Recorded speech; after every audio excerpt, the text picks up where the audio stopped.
Siap, terima kasih. Assalamualaikum warahmatullahi wabarakatuh. Waalaikumsalam. Selamat siang, salam sejahtera untuk kita semua yang saya hormati, Prof. Laksono, Mas Fauzi, Bapak Ibu sekalian, Pak Indra dari DJSN. Saya lihat ada Pak Ghazali, Pak Nizar Shihab, Pak Arif.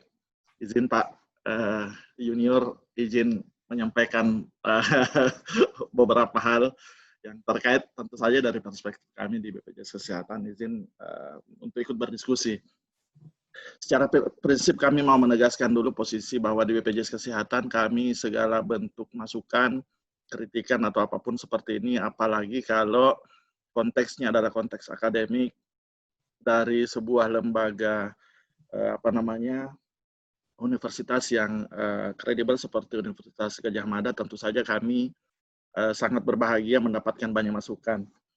Beberapa hal memang menjadi hal yang mungkin kami akan berikan pendalaman-pendalaman karena ada beberapa hal yang item-item yang kelihatannya memang perlu kami lihat lagi lebih dalam.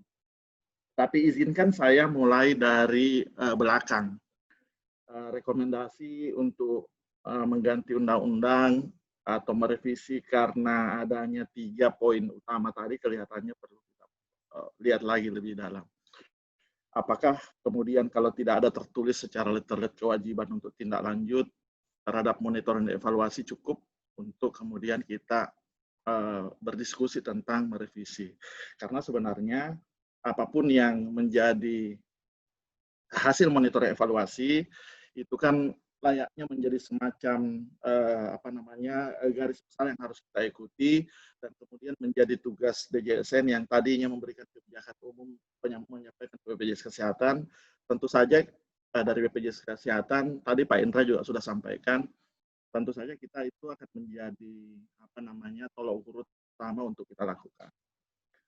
Saya kira itu. Kalau kesimpulan-simpulannya izinkan saya juga untuk menanggapi beberapa hal yang terkait dengan data dan transparansi.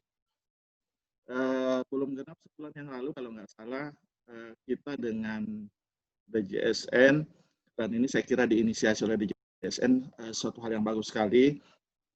Kita mengeluarkan data statistik JKN yang meliputi data-data utilisasi, data pelayanan kesehatan, data fasilitas kesehatan, data kepesertaan mulai tahun 2014 sampai 2018. Data itu memang jadi pertanyaan kok bisa baru dikeluarkan sekarang, ya itulah bagian dari improvement kita. Jadi Bapak Ibu sekalian, kalau ada pertanyaan-pertanyaan kok kami sulit untuk mendapatkan data, ya memang kami harus akui memang ada beberapa hal yang harus kita jalani sebelum kemudian kita bisa secara baik menyampaikan itu ke publik. Jadi kemarin akhirnya bisa kita keluarin sampai angka 2018. Tahun ini dan tahun depan sudah menjadi komitmen kami di BPJS Kesehatan. Sekarang sudah ada dibentuk kedeputian sendiri, kebetulan kami di situ, kedeputian manajemen data dan informasi. Kalau sebelumnya masuk ke Direktorat TI secara keseluruhan, jadi memang belum secara khusus membahas ini.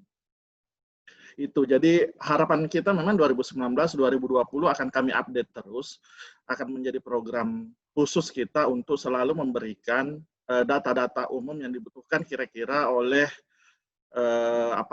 publik terkait dengan perkembangan BPJS Kesehatan atau JKN yang dikelola BPJS Kesehatan. Itu saja.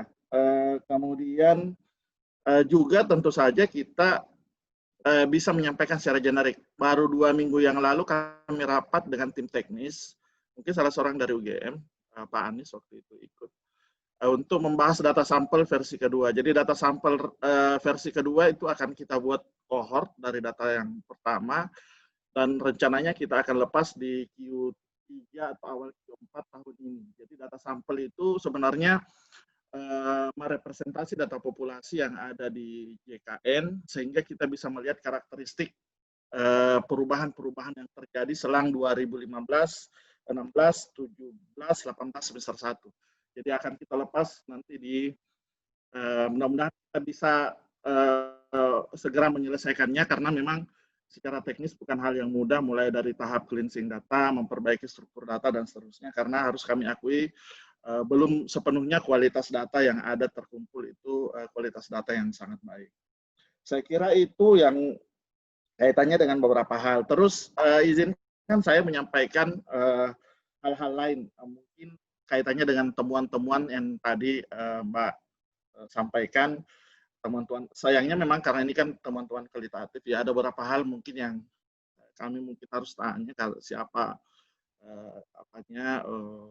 key person-nya yang ditanyain, misalnya kaitannya tadi ditanya sampai kepada ujung transparansi dan akuntabilitas itu berasal dari temuan-temuan bahwa misalnya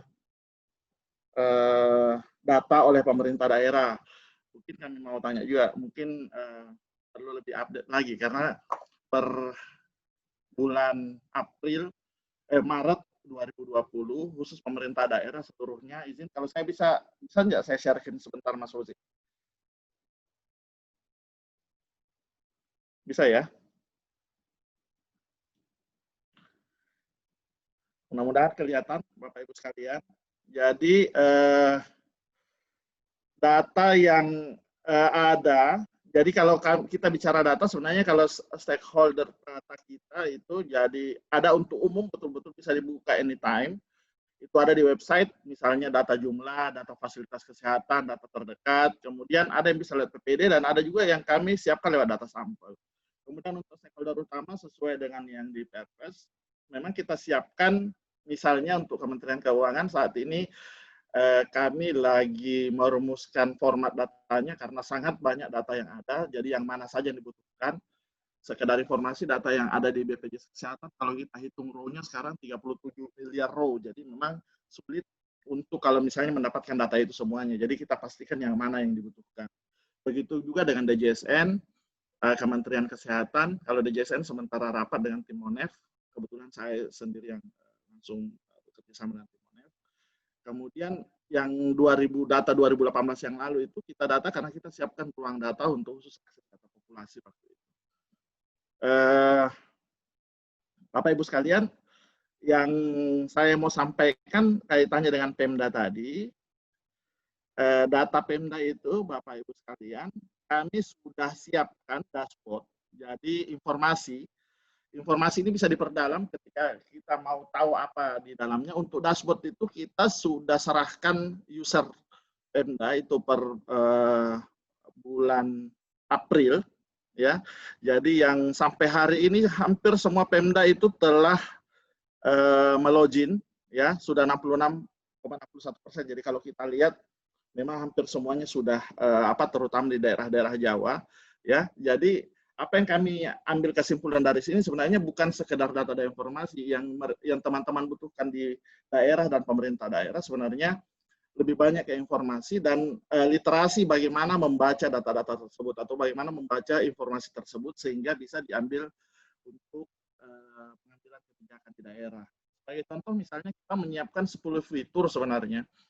Fitur-fitur yang ada untuk teman-teman di daerah. Ada UHC, ada profil, ada vaskes kerjasama, jumlah kunjungan, jumlah rujukan, top 10, kemudian kasus FKRTL, utilisasi penyakit katastrofik, kemudian 10 kasus terbanyak di FKRTL. Ini kira-kira tampilannya seperti ini. Dan ini masing-masing pemerintah daerah sekarang per April itu sudah bisa mengakses ini. Perlu kami sampaikan juga bahwa di daerah sekarang setelah adanya ini sudah makin banyak yang meminta tambahan fitur, dan kami dengan sangat sukarela berterima kasih bahwa kalau mereka sudah meminta tambahan fitur berarti mereka menggunakan ini untuk pengambilan atau mengetahui perilaku kesehatan di daerah masing-masing. Begitu Bapak Ibu sekalian.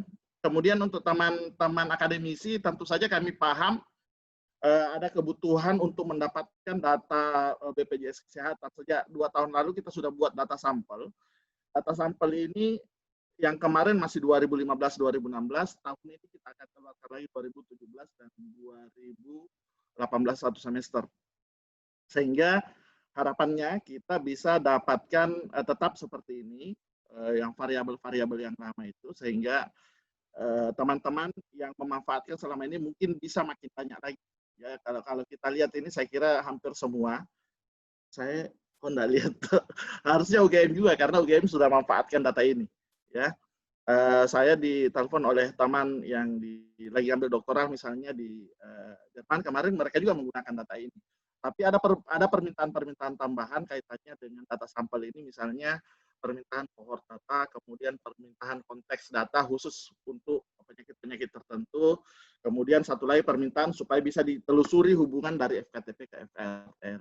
Saya kira itu beberapa masukan utama kemarin ketika kami mendiskusikan ini dengan teman-teman di apa namanya tim teknis ketika kesimpulan untuk data sampel. Saya kira itu Bapak Ibu sekalian. Nanti mungkin saya akan tambahkan beberapa kalau misalnya ditanyakan. Saya tidak akan terlalu banyak berdiskusi kaitannya terkait dengan peran DJSN. Secara prinsip kami merasa kami dengan DJSN so far so good ya saat ini.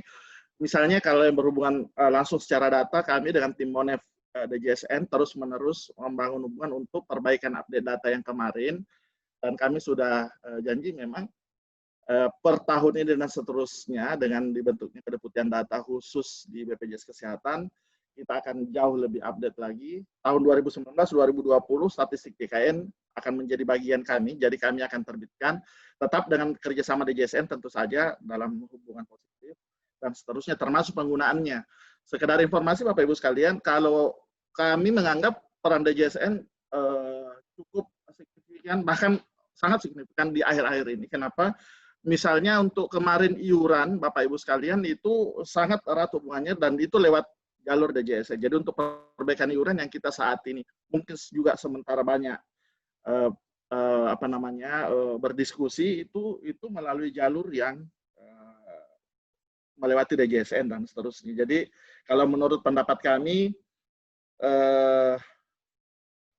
posisi dan hubungan BPJS DJSN so far memang mungkin ada beberapa hal yang harus kita perbaiki. Tadi katanya ada waktu kualitatif ditanyakan ada kesulitan akses data, mungkin itu sebelum 2018 karena mohon maaf akses data untuk DJSN bahkan waktu mau ngeluarin statistik DJSN itu datanya individual.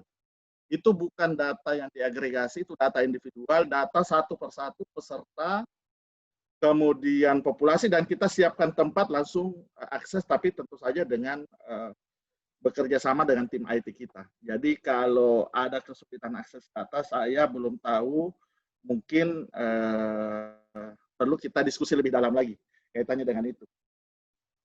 Mau validasi bahwa karena ada keluar Perpres 82 sehingga bisa dibuktikan bahwa sulit data, saya kira terlalu buru-buru. Saya belum tahu apakah itu langsung bisa kita sebutkan seperti itu ya.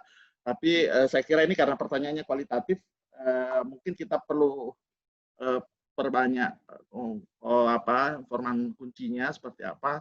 Mungkin juga bisa berdiskusi dengan yang lain.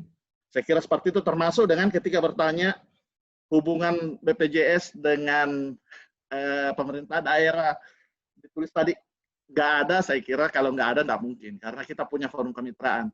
Bahwa mungkin di beberapa tempat ada sedikit perbedaan, saya kira itu biasa. Saya pernah di daerah, pernah jadi kepala cabang, pernah jadi kepala regional, dan kami berdiskusi secara rutin bahwa memang selalu ada perbedaan-perbedaan pendapat. Saya kira itu biasa dalam sebuah mencari konsensus yang sama.